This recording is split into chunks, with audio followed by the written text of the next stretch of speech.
Ladies and gentlemen, welcome back once again to Samuel Adams Returns, the Anti-Federalist.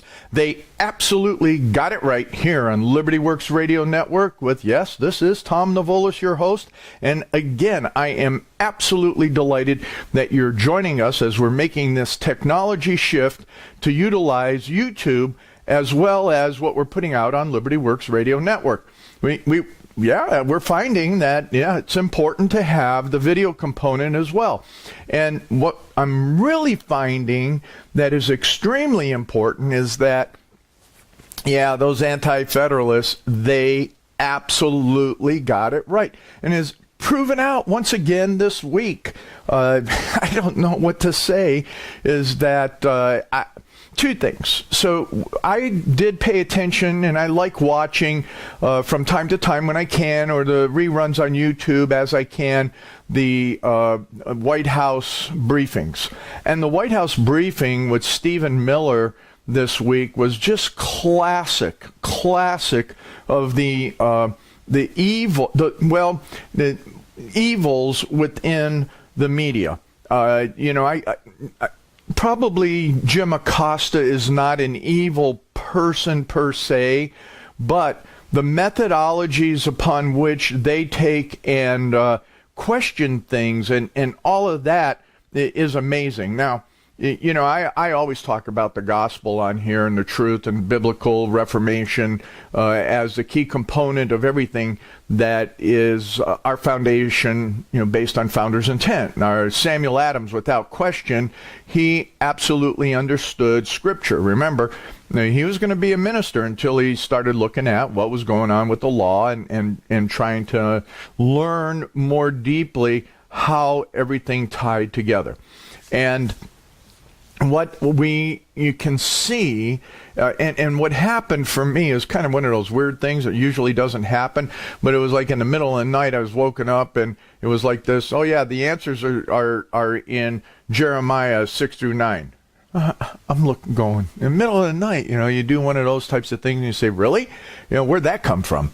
So I was studying Jeremiah anyhow, and so it was like, okay, I'll get up, in the morning, I looked at it, and I'm reading through Jeremiah, and I went, whoa. The amazing thing is that it lays it out on the political class, the political elitist, the establishment, the mainstream media, all of that I was compelled to then write a blog post, very short. I didn't write, it's not a commentary, it's not a sermon, it's not anything. It's just taking key scriptures out of Jeremiah like that, starting in chapter 5 all the way through 9, and laying it out and saying, look, this is the mainstream media is not all that intelligent. And, sadly, Jim Acosta, again, proved it out. They do have, I'll put the reference, you've seen that already in the posting for this program, is that the reference is there for that blog post. Go read it if you're interested. But, those that believe in the Bible, it's absolutely true. And it's amazing. God's seen this before, so this is nothing new. I always say that out of Ecclesiastes. There's nothing new under the sun. So what we're seeing is exactly that. Nothing new under the sun. And we're seeing that the Anti-Federalists completely predicted. They predicted what would happen within the context of this constitutional environment. I have to start with something taken from the Federal Farmer. I was going to do a lot on the Senate because, we can look at the disgust of the Senate. We can talk about how we should control our immigration, our founders intended. So the first component of everything to understand, and this is what, in doing my homework for today's program, came to me, is that the majority of people have no real understanding of constitutionalism. They have no real understanding of those arguments, of the issues, of what the Constitution itself is and should be. Now, we hear everybody saying, yeah, we're going to stand on the Constitution. President Trump is saying that now. I think that his speech in West Virginia was nailing it, hitting it. I'm not a baseball guy, but nailing it and hitting it out of the park. It was way better than a home run. I don't know. I can say that was the best speech that I have read of a president, or including some of the addresses by George Washington. So, I'm telling you, as far as I'm concerned, President Trump is the quintessential American president. And he nails it. He is the person that I think everybody else was trying to be, in respect to, number one, Washington had an advantage and disadvantage, and we're going to talk about that here in a moment, in that he fought the war, he understood the liberty, he was a businessman, he had all these various aspects of things in his life. In addition to that, he became that political leader, not that he wanted to be a political leader, okay? But he became that because he had great leadership skills, and he was a general. He was a war hero. So people just accepted him, and he was trying to figure out how to put this new government into operation. And so he had to trust, the rest of the people that were coming in, and he really had to trust what was going to happen within the context of Congress. So with that, we have to look at, all right, what were some of the arguments? So I'm going to come back and forth in here. I found, again, in the Anti-Federalist papers, more of the questions that explain today. Because I'm very certain now, after rereading and preparing for today, that the majority of those people that I know who are saying we need to stand on the Constitution, number one, they can read the document and the framework, and they can pretty well articulate a lot of the language in there and saying and pointing, this is what we should do, this is what we should believe in, blah, blah, blah, blah, blah. But the real point of it is that what do they know about the core arguments of, what was it? Remember, Madison's notes didn't come out until after he died, and what was that, 1830-something? Yates' notes, because they were sworn to secrecy and all of that. So it's kind of interesting and compelling to think, well, all right, what's going on?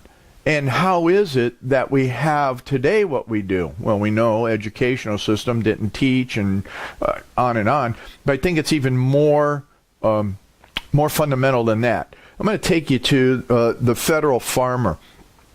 And the Federal Farmer is saying here, a federal republic in itself supposes state or local governments to exist as the body or props on which the federal bead rests, and that it cannot remain a moment after they cease.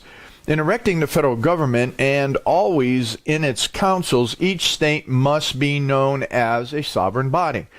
But in erecting this government, and he's talking about this new constitution, in erecting this government, in doing that, I conceive the legislature of the state by the expressed or implied assent of the people, or the people of the state, under direction of the government of it, may accede to the federal compact. And they argued over and over. Patrick Henry, in his speech during the Virginia debates, was saying, where did these people at the convention come up with this thing that they're saying we the people instead of we the states? So in looking at what did that mean from a confederation perspective, this federal farmer here is going, whoa, time out. You know what? We're seeing, and as the majority of the Anti-Federalists said, it's a consolidated government. And the states, in effect, what are they?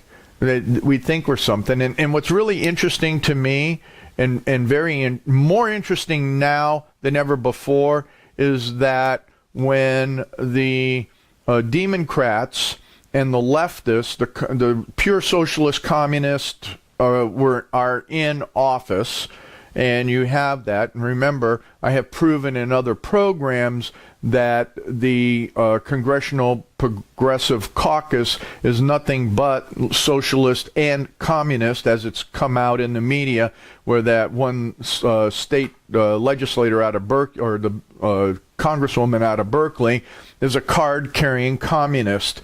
And you sit there and go, oh boy, yeah, folks, we have communists in Congress. So when they're in power, and they hold all that power, when the states take and rise up, or they file lawsuits and do those types of things, oh no, you can't do that. The states are outside of what they're supposed to do, and we're not going to do that. And lo and behold, you have to fight and spend lots of money all the way through what is happening to the Supreme Court.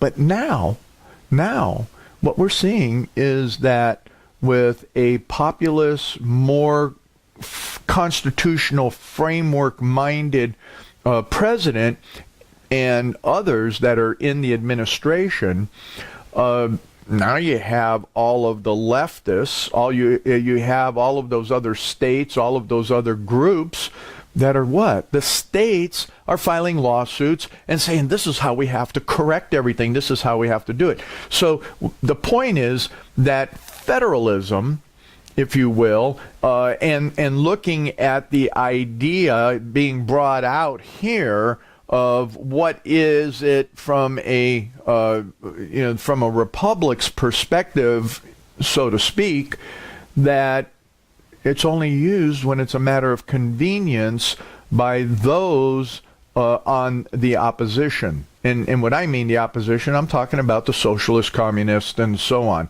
because they truly are the opposition. In fact, I have a good friend that is really working on that whole idea of the enemies within. I mean, we've seen other people have written books on that. And Trevor Loudon has done a great work, coming from New Zealand and identifying all of those people in Congress and some of the swamp as that we do have enemies within. So that's a challenge, is how do we take and deal with the enemies within this nation, especially when they start using the framework. And this is something that I've mentioned over and over in other programs, is that, Obama went to Chicago, and he was at the University of Chicago so he could read the Anti-Federalist letters, study these things, and figure out how to take the framework apart. And that's part of the discussions that I have in my presentation on the Tale of Two Constitutions. But what we're going to continue with and get into is that this consolidated government, we're living it out. We're living out everything that the Anti-Federalists were talking about, is that it's not a true confederacy of the states, and that you and I are beholden, if you will, to this federal government, and that will roll back in here on some of the earlier Federalists and look at the fact that this oligarchy that we have was something that was recognized during the Founders period, and it's time that you have to look at that. And as we go through, on top of that, all of the other aspects that nobody wants to address in relationship to the UN, in relationship to everything that I always talk about on the treaties and international executive agreements, we have a president right now that is willing to take that on.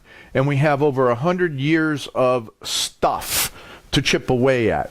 So if you think you're going to get 100 years rolled back in 8 months, ladies and gentlemen, I think you're understanding enough to go, wow, if we can keep chipping away at stuff, that'll be great. So when we come back in the next segment, we are going to really dig in more clearly on some of these Anti-Federalist letters so that we can look at what's going on today. And that's what it's all about. What did they know then to now? So come on back when Samuel Adams returns, the Anti-Federalists. Yes, we did. We got it right.